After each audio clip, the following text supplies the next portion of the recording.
एक अकेला गांव जिसे अंधेरे ने घेर लिया था। रात के समय गांव के नजदीकी जंगल में एक पुराने हवेली की कहानी चली रहती थी। हर कोई कहता था कि वहां भूत हैं, लेकिन कोई भी साहस नहीं करता था कि उस हवेली को जाए। एक रात एक साहसी युवक ने अपने दोस्तों के साथ उस हवेली को जाने का फैसला किया। वे अंधेरे में हवेली की ओर बढ़ते गए।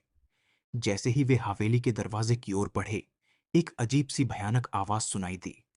लेकिन उन्होंने अपना हौसला नहीं हारा और हवेली में प्रवेश किया। हवेली के अंदर वे अत्यंत डरावने चीखते सुने और अंधेरे में कुछ घूमते राजवंश के पुराने चित्रों को देखा। एक अजीब सा महसूस होता था कि वे किसी अदृश्य शक्ति की उपस्थिति को महसूस कर रहे थे।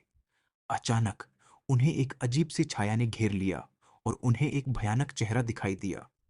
वे भागने का प्रयास किया, लेकिन उन्हें लगा कि उनकी हर कोशिश बेकार है। उन्होंने देखा कि वह जंगल के बहुत आसपास घूम रहा है, लेकिन जंगल के अंदर वह आखिरकार फंस गए। वहां उन्हें एक पुरानी और डरावनी गफलत मिली, जो लगता था कि उसे कोई भूत धकेल दिया है। इस कहानी के अंत में उन्होंने वहां से निकलने का तरीका ढूंढा, लेकिन क्या वे बाहर निकल पाएंगे या वहां का रहस्य उनके साथ ही चला आएगा, यह किसी को भी नहीं पता था। जब रात की परछाइयां घर को घेर लेती हैं और उंगलियां शांति की तलाश में खोदती हैं, तो कहानियां जीवंत हो उठती हैं। एक रात एक पुराने घर, जिसका रहस्यमयी दरवाजा हमेशा बंद रहता था, उसकी गंभीरता महसूस हुई। एक दिन एक युवा लड़के ने उस घर का दरवाजा खोलने का फैसला किया। उसने अंदर प्रवेश किया और महसूस किया कि घर में बहुत गंभीर माहौल था। गहरी गड़गड़ाहट की आवाजें और दबी दबी चीखों की अपरिचित आवाजों ने उसे आतंकित कर दिया। जब वह ऊपरी मंजिल पर पहुंचा, तो उसे एक पुरानी तस्वीर में छिपा हुआ एक आदमी दिखाई दिया।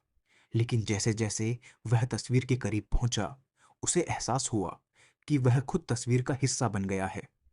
उसके सामने का शरीर अचेतन था और छवि ने उसे अपने भयानक जाल में बंद कर दिया था।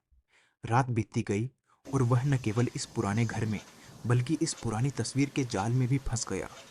उसे लगा कि वह इस बुरे घर से कभी बाहर नहीं निकल पाएगा।